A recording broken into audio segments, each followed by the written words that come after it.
जय हिंद दोस्तों। अगर आप यूपीएसआई की तैयारी कर रहे हैं तो ये वीडियो आपके लिए बहुत महत्वपूर्ण होने वाला है।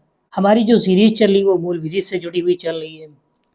मूल विधि में मैंने पहला टॉपिक, दूसरा टॉपिक, तीसरा टॉपिक, चौथा, 5, 6 मूल विधि के एक तरीके से हमने 6 टॉपिक को आपको कवर कर दिए हैं। पीवाईक्यू और थ्योरी के माध्यम से आप प्ले लिस्ट में जाकर देख सकते हैं। हमारा जो टॉपिक इस टाइम चल रहा है वो आयकर अधिनियम है। आयकर अधिनियम से जुड़ी हुई मेरी पहली क्लास आपको मेरे प्लेलिस्ट में मिल जाएगी।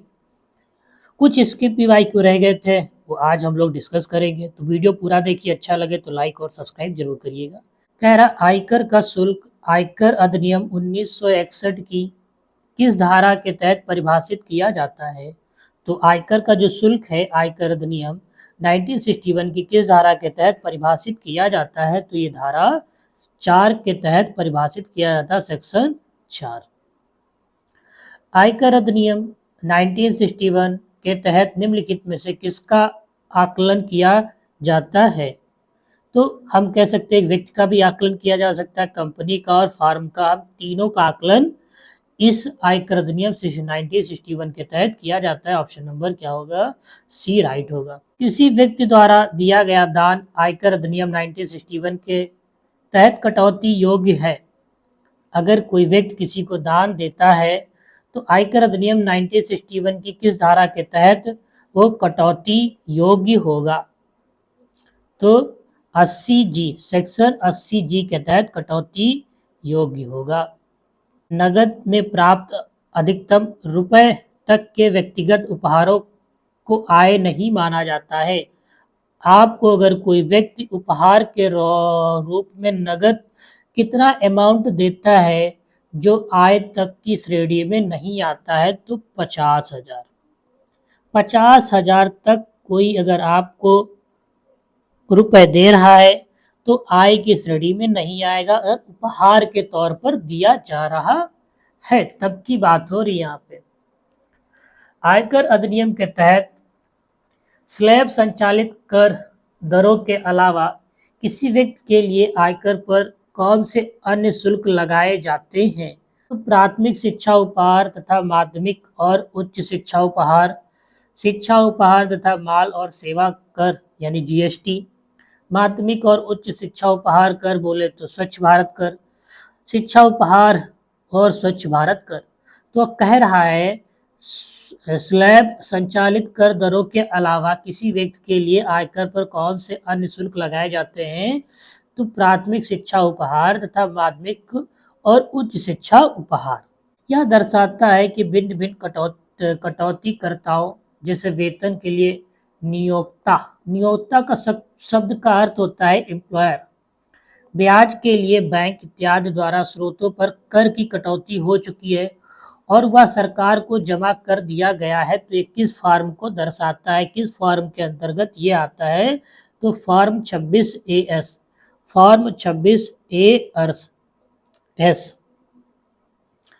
आयकर अधिनियम के तहत एक व्यक्ति अधिकतम वरिष्ठ नागरिक के रूप में आहार प्राप्त करने लिए किसी व्यक्ति की आयु वर्ष से ऊपर होना चाहिए।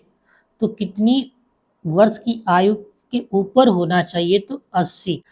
ऐसा कोई भी सौदा जिसमें संपत्ति एक व्यक्ति के नाम पर स्थानांतरित हो जाती है और भुगतान किसी दूसरे व्यक्ति द्वारा किया जाता है, वह सौदा कहलाता है। तो बेनामी लेन देन, क्या कहते हैं? बेनामी लेन देन। कहने का मतलब अगर तुमने जमीन खरीदी और किसी दूसरे पर्सन ने आपकी जमीन का जो पैसा है वो दिया, तो वो जो संपत्ति होगी, वो सौदा होगा, बेनामी लेन देन के तहत आएगा। अब वित्तीय वर्ष 2016 और 26 के लिए भारत में आयकर अधिनियम की धारा सी के तहत कटौती की सीमा क्या है? तो हम बता दें अब भी 1.5 लाख है और उस टाइम भी 1.5 लाख ही थी, तो 1.5 लाख रुपए, ऑप्शन नंबर डी। लेकिन आपको बता दें कि 2014 और 15 में 1.5 लाख की गई थी। आयकर अधिनियम में एक प्रमाण पत्र है जो नियोक्ता यानी कि एम्प्लॉयर अपने कर्मचारियों को देता है। यह प्रमाणित करता है कि यह नियोक्ता यानी एम्प्लॉयर द्वारा कर्मचारी के वेतन से काटे गए कर की राशि प्रमाणित करता है। तो ये किस फॉर्म के तहत आएगा तो ये फार्म नंबर 16 के अंतर्गत आएगा, फार्म नंबर 16। ठीक है। आयकर अधिनियम के अनुसार निम्नलिखित में से कौन सी एक व्यक्ति की आवासीय स्थिति नहीं है? तो निवासी और सामान्य निवासी, अनिवासी लेकिन सामान्यता अनिवासी नहीं है, निवासी है लेकिन सामान्यता निवासी, निवासी तो है लेकिन सामान्यता निवासी नहीं है, तो ये राइट ऑप्शन हमारा सी होगा। आयकर अधिनियम के तहत जिस कंपनी का कोई भी अंतर्राष्ट्रीय लेन देन नहीं होता है, उसके रिटर्न जमा करने की नियत तारीख कौन सी होती है? मतलब अगर आयकर अधिनियम के तहत जिस कंपनी का कोई भी अंतर्राष्ट्रीय लेन देन नहीं हो रहा है, मतलब विदेशों से कोई भी लेन देन नहीं हो रहा है, भारत में उसका लेन देन चल रहा है, तो उसके रिटर्न जमा करने की जो नियत तारीख कौन सी होती है? तो कह सकते हो 31 जुलाई। कौन सी होती है? 31 जुलाई। 31 जुलाई किसके लिए होती है? जो अंतर्राष्ट्रीय लेन देन नहीं करते हैं लोग। ठीक है, कोई कंपनी मतलब विदेश से ना सामान लाती है और ना विदेश सामान भेजती है, उसके जो रिटर्न जमा करने की जो फिक्स तारीख होगी वो क्या होगी? 31 जुलाई। इन्हें अग्रिम कर भुगतान से छूट प्राप्त है, तो किसे प्राप्त है? लिमिटेड कंपनियों को, आवासीय वरिष्ठ नागरिक को। ठीक है, तो किसको प्राप्त है? या वेतन भोगी लोग जिसके पास कारोबार या पैसे के लिए लाभ या अभिलाभ की मदद में कर देने योग्य कोई भी नहीं है, तो ऑप्शन नंबर हमारा ये डी होगा। निम्नलिखित में से कौन परिभाषित शब्द आयकर से संबंधित नहीं है? तो कर कटौती और संकलन खाता संख्या यानी टीएन, ये भी आयकर से संबंधित है। छुट्टी यात्रा भत्ता, ये भी आपका संबंधित है। महंगाई भत्ता डीए, ये भी आपका संबंधित है। तो जो हमारा ऑप्शन बचा करदाता पहचान यानी कि टी और आई एन, ठीक है, ये नहीं है, तो ऑप्शन नंबर क्या होगा? ऑप्शन नंबर डी होगा, करदाता पहचान संख्या 10।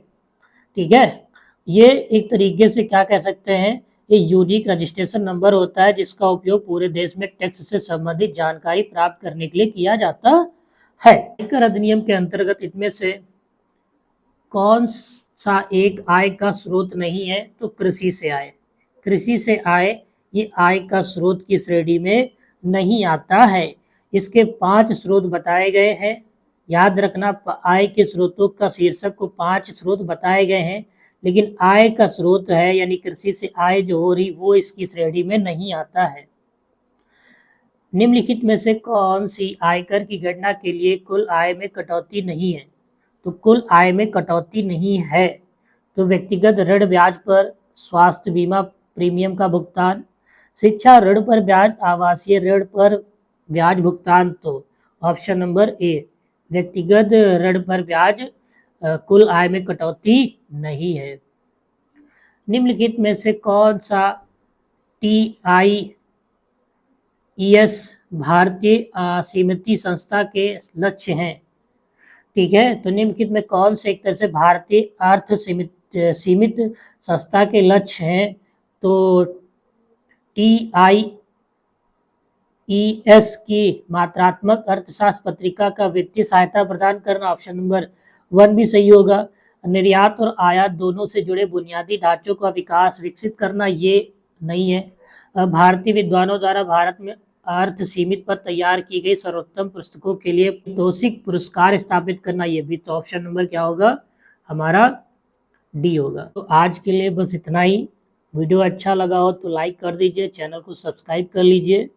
फिर हम अगले टॉपिक पे आपके साथ हाजिर होंगे। धन्यवाद। जय हिंद, जय भारत।